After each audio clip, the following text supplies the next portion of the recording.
Do you believe that every person has a calling in life? And if, how does one discern that? You know, for me, the one metaphor in the Bible that has really spoken to me is called by name. You know, often in the Bible you come across the phrase called by name. And I just have this, I do have a deep conviction that no human life is a mistake or random, that each one of us, I've got a little kind of, a little saying that I love saying, you know, that everyone comes into this world with a special song to sing, with a special message to deliver, and with a special act of love to bestow. And that each one of us has this unique calling. Okay. You know, that you occupy a space in this world, Una, that no one else occupies. And I occupy a space in this world no one else occupies. And it's in that space that I bring something very unique to this world. How do you understand love? What does love mean to you? And maybe how do you give love? I think for me, love has got something to do with self-giving. It's got something to do with giving myself to another person. I think it's got something to do with allowing myself to be vulnerable so that others can give to me as well. So for me, there's something about self-giving in the act of love, and there's something about allowing myself to be vulnerable and letting, I think particularly in terms of intimacy, I think why we want it and why we're so scared of it, it's because I think it involves vulnerability, you know, being known and getting to know someone else in reality. Yes. And that's quite a journey. Trevor, do you believe that you were always true to yourself? No, and that's a confession.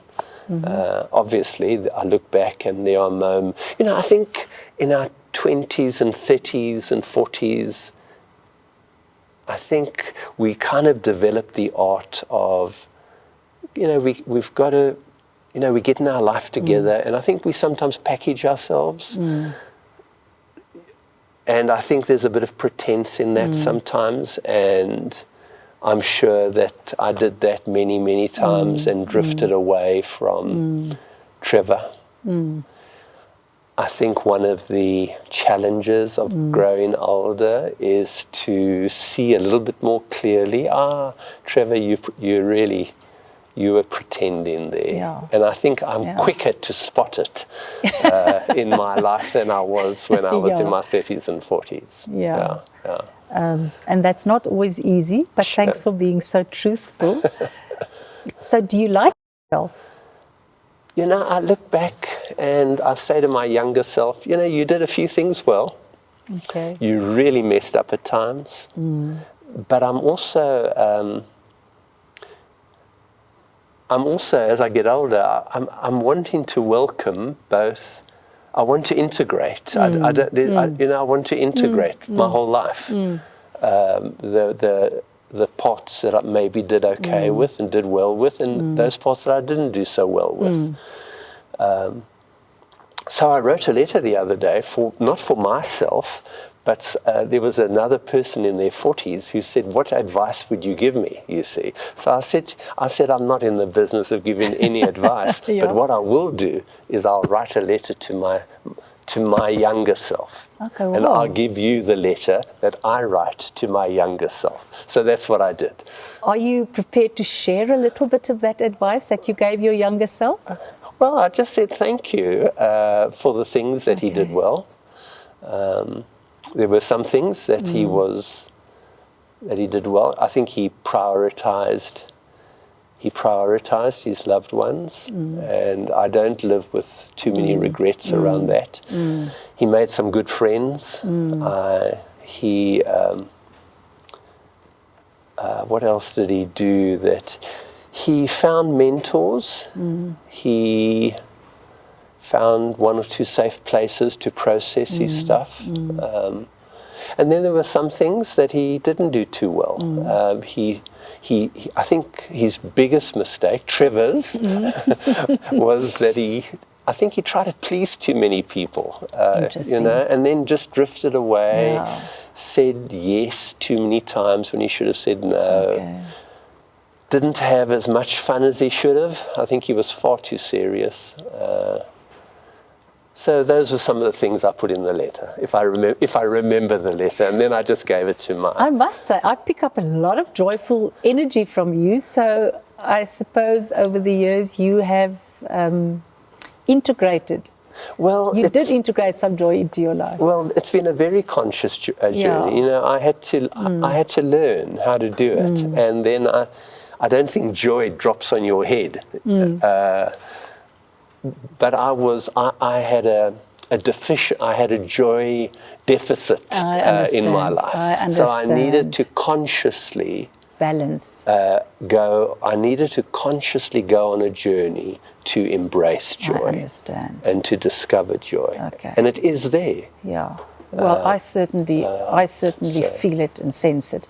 Trevor, do you find that you are still discovering new things about yourself at this stage? I feel like I'm on the threshold of newness all the time, there's a sense, it's interesting, there's a sense in which I need to welcome diminishment. There are diminishments. Yes. And they come, I'm very aware. On the other hand, my world is much, much bigger than it's ever been before. Wow. And I find myself, I think, really interested and curious about people who are different from me. Okay. Different religiously, different in terms of gender, different in terms of age. I just, the person I'm married to is Debbie, and for a number of years we did groups with 30-year-olds in our homes. Now, 30-year-olds are very different to me, but I'm just so interested in their world and what they're facing and what they're dealing with. So I find, as I say, my world is there are diminishments, and I'm learning not to fight them, to welcome them, but there's also an expansion in my world that I find myself more curious, and I have a sense of wonder about this world and this creation that I never had 20 years ago. I'm going to share this with you now. You literally now took the word out of my mouth. I was going to say expansive as opposed to being diminished. In my personal life, I'm experiencing that. I've used the image or the metaphor of like a balloon expanding. So I understand to a certain extent. I haven't reached 71 yet, but thank you for sharing that, because I can completely relate to that. It's quite a lovely word, It's beautiful. expansive. It's beautiful and light. Somewhere I read something where you also said that you haven't felt this light in a long time. Yeah. Yes, I'm learning to live a little bit more lightly and freely. Trevor, what kind of father are you? Well, that's a very emotional question. I'm a very, what kind of father?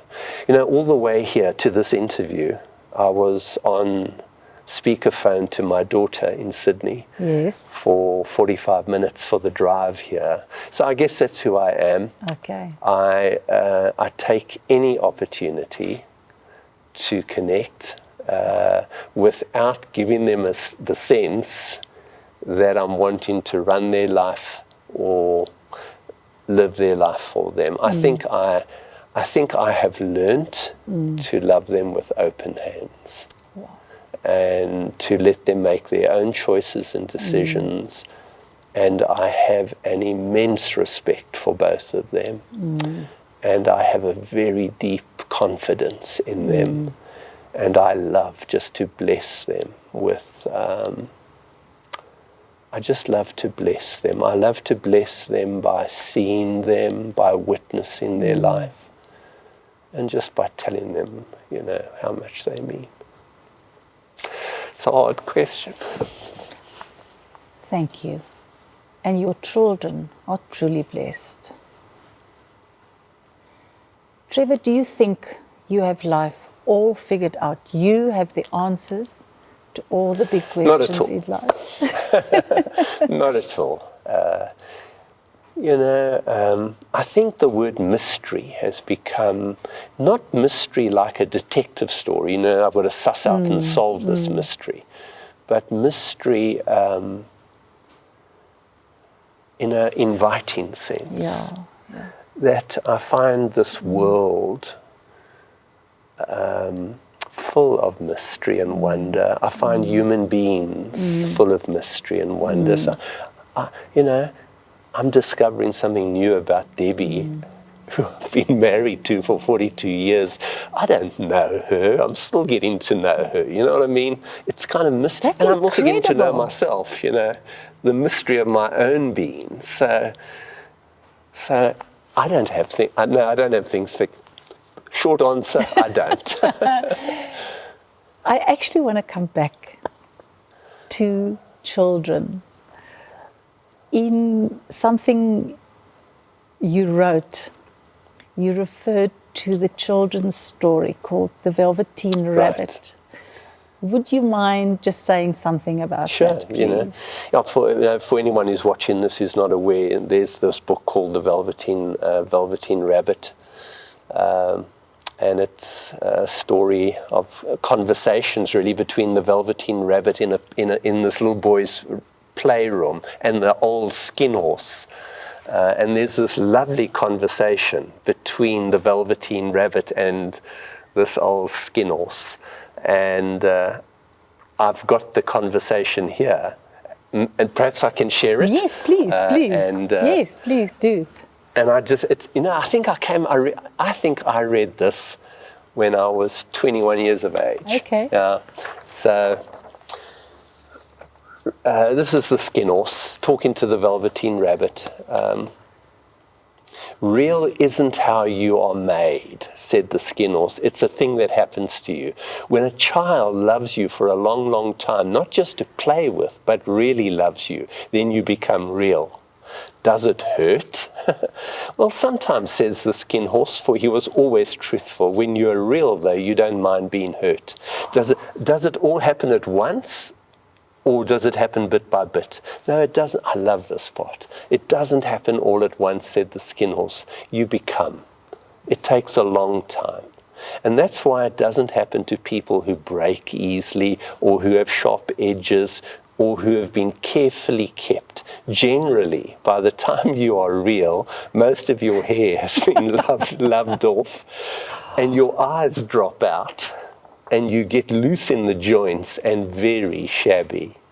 But those things don't matter at all, because once you are real, you cannot be ugly except to people who don't understand.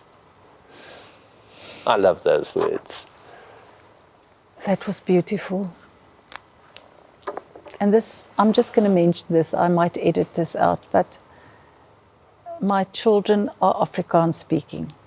But after becoming aware again of the Velveteen Rabbit, I bought each of them, now as adults, this little book, because I thought your children are never too old to receive a children's book. Sure. So thanks, that was beautiful. What would you like most to be said about you at your funeral? Well, he learned to be real. Beautiful.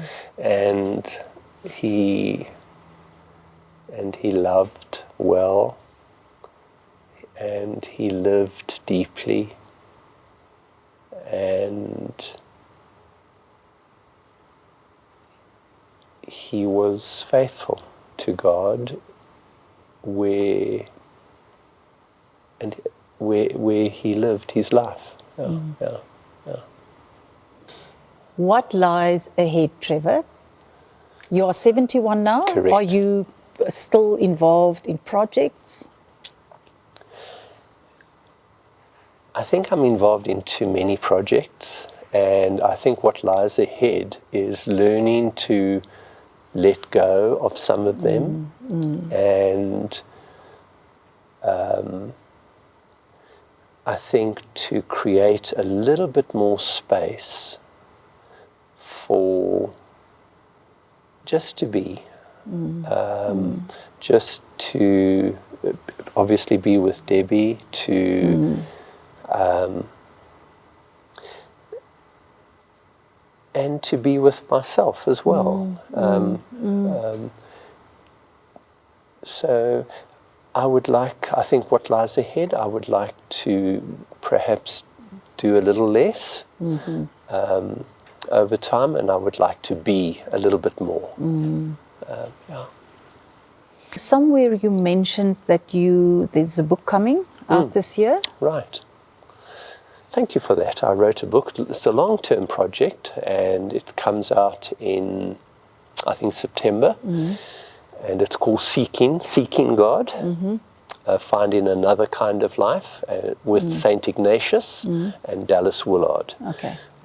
And that is being published by an overseas publisher called NAV Press. Comes out in September. Okay. Trevor, you do spiritual direction. What does that mean? Yeah, it's a tricky phrase because spiritual almost means compartmentalized, spiritual and life. So I don't like that split kind of thought. And direction seems very authoritarian. I'm going to direct you. So it's not a phrase I particularly like, but I know it gets used. Yes. Language that I like to use is I really value the privilege of being a companion to another person on their journey through life with God. And that, for me, I guess, lies at the heart of spiritual direction. Just learning to be a companion to another person on their journey. It's not about me. On their journey through life, their whole life, with God. And how they can maybe recognize God in their life and respond to God. And is part of that process also helping people prepare for growing older? Right, and I think that process happens at each stage of their life. So what does it mean now, as I grow older, how is God meeting me in this stage of my life? And how is God calling me in this stage of life? And how can I recognize God in this process of growing older? And how can I respond to God?